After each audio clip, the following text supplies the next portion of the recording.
La fumée de cigarette contient plus de 4000 substances chimiques différentes dont le principal composant est la nicotine.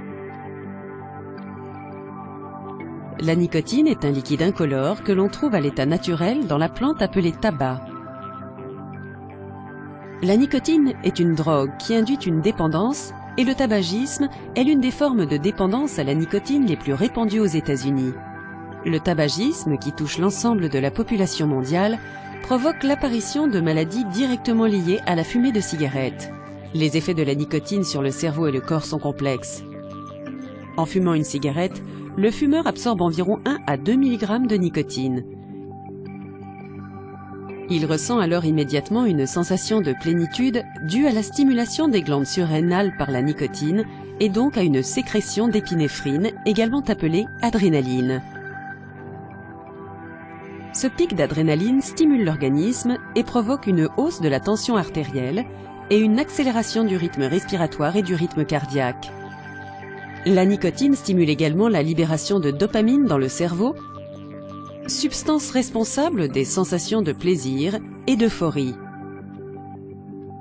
Cette sensation d'euphorie se retrouve également dans d'autres substances psychoactives.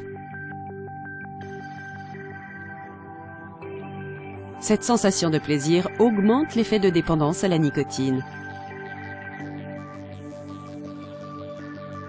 Une exposition répétée à la nicotine entraîne un phénomène de tolérance, c'est-à-dire que le corps a progressivement besoin de doses plus fortes pour obtenir le même effet stimulant. Lorsque le taux de nicotine consommé n'est pas suffisant, le fumeur ressent les symptômes du sevrage tabagique. Il s'agit notamment d'une baisse du rythme cardiaque, d'une difficulté à se concentrer, d'une nervosité, de maux de tête, d'une augmentation de l'appétit et d'une prise de poids, d'insomnie, d'irritabilité et de dépression. Ces symptômes diminuent avec le temps, mais les effets secondaires du sevrage tabagique sont un obstacle à surmonter lorsqu'on arrête de fumer.